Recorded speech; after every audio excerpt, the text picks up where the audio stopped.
민주당 원내대표께서 만드는 것을 목표로 강하고 한미 관계가 네. 네, 안녕하세요. 카이스트의 정재승입니다. 네, 이렇게 뜻깊고 귀한 자리에 초대해 주셔서 진심으로 감사드립니다.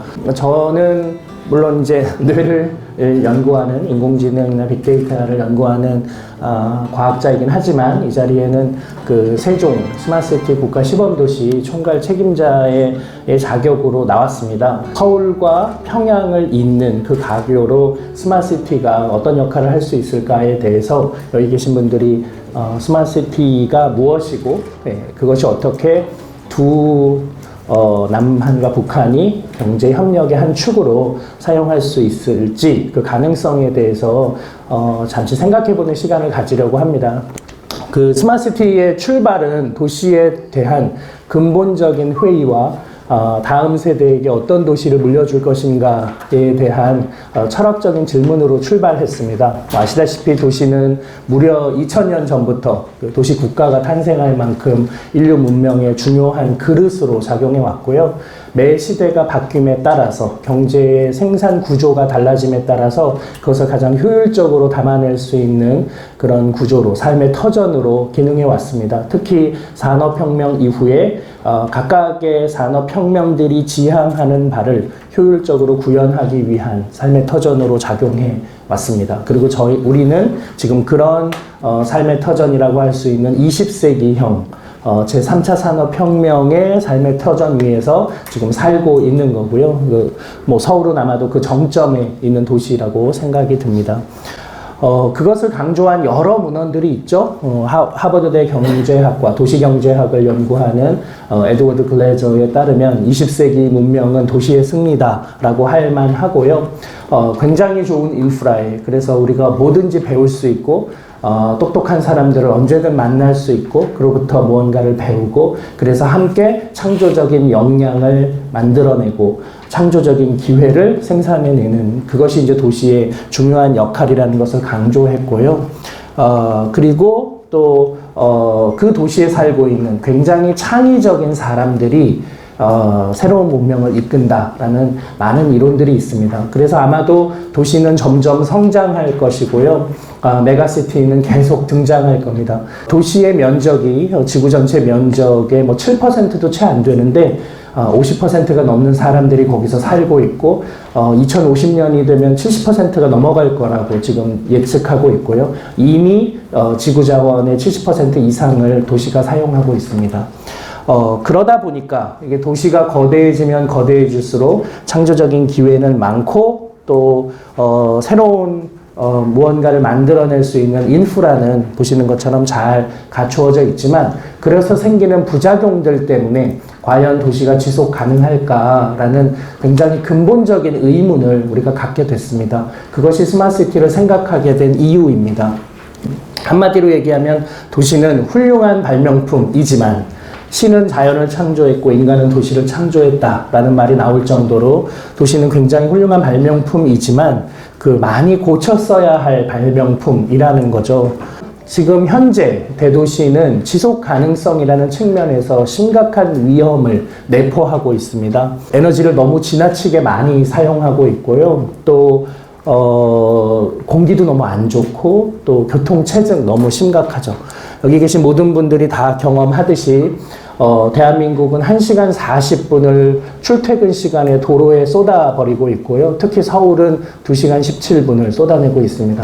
최근 통계는 더 심각해지고 있고요. 그러다 보니 미세먼지뿐만이 아니라 대기 오염도 심각하고 또 이 직주 분리 때문에 생기는 이 도시에서 사는데 너무 많은 비용을 들여야 하고요. 자연 생태계 파괴 또 여지없이 일어나고 여름에 너무 더워서 시원하게 살고 싶고 겨울엔 추우니 따뜻하게 살고 싶은 정도가 심각해서 지나치게 많은 에너지를 우리가 이 도시에서 소비하고 있습니다. 그래서 유엔이 제안한 17가지 지표에 따르면 대도시들은 이 지속 가능성이라는 측면에서 굉장히 심각하고요. 또 한국에 있는 대부분의 도시들이 마찬가지입니다. 다시 말하면 처음 만들어질 때부터 이 도시의 지속 가능성을 크게 염두에 두지 않고 만들었기 때문에 그러다 보니 이제 지금 점점 도시가 팽창하면서 이런 심각한 문제를 우리 모두가 앓고 있죠.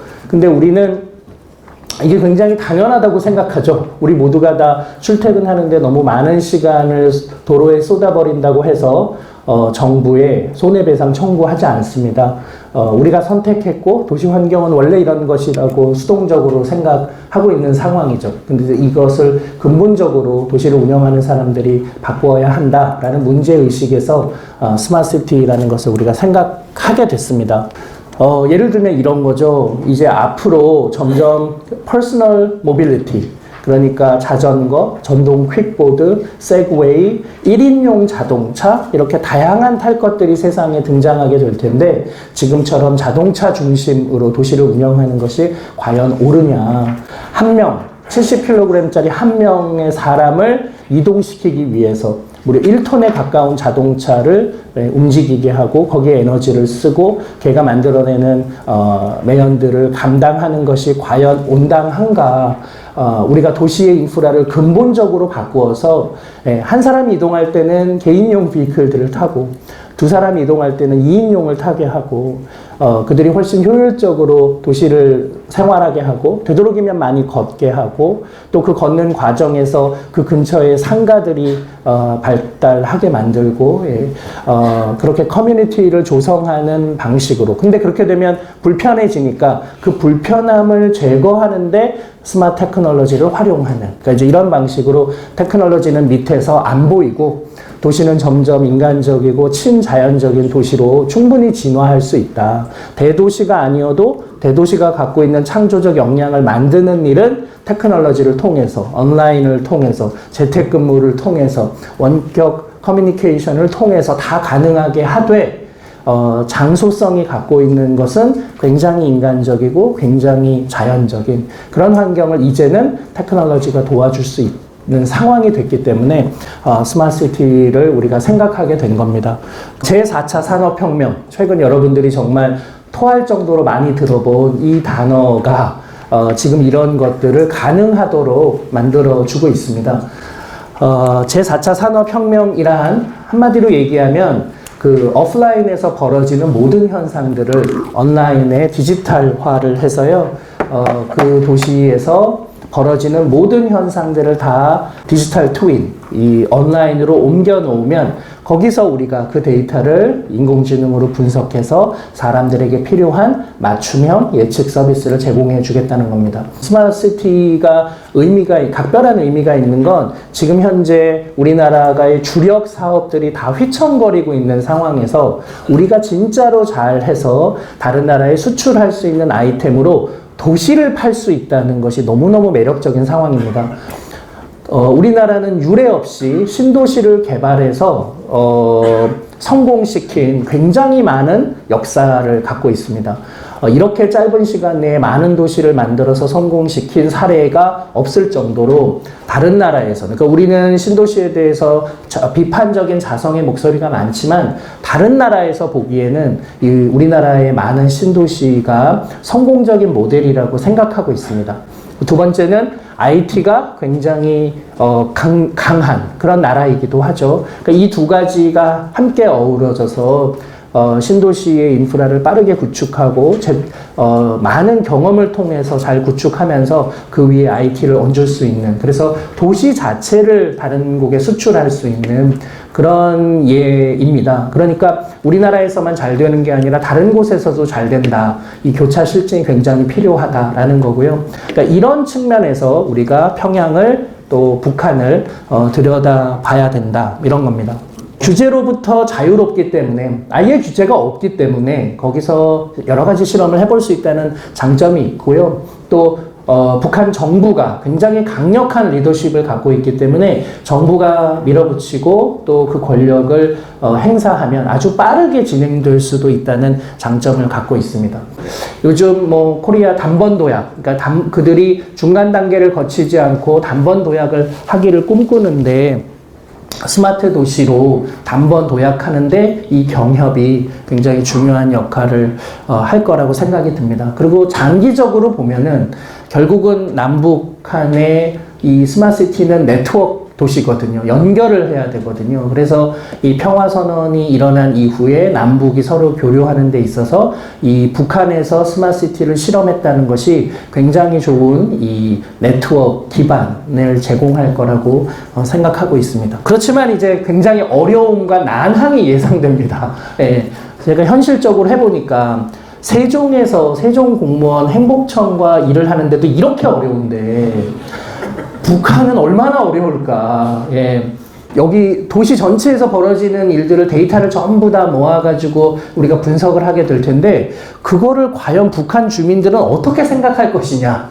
이것도 굉장히 우려스러운 부분입니다. 네, 왜냐하면 북한은 아마도 정부가 이 도시에 있는 사람들의 모든 움직임들을 다 트래킹할 수 있으면 우리가 의도한 방향으로 그 데이터를 사용하지 않을 수 있는 거죠. 그래서 원래 우리의 취지에 벗어나기도 하고요. 만약 그 북한 정부가 그것을 감시와 통제의 수단으로 쓴다면 그건 우리가 원하는 게 아니니까요. 저거를 수용한다는 얘기는 북한이 정말로 세상에게 개방하겠다는 굉장히 강력한 의지거든요. 그래서 저것이 얼마나 현실 가능할지, 예. 결국은 스마트시티가 두 나라가 마음을 열고, 예, 서울과 평양을 잇는 좋은 다리가 될 수 있었으면 하고요. 그리고 그 과정에서 우리도 굉장히 많은 것을 배울 것 같습니다. 그래서 이런 논의들이 일회성으로 그치지 않고 앞으로도 꾸준히 계속 진행됐으면 좋겠습니다. 감사합니다. 네, 정재성 박사님 감사합니다. 네.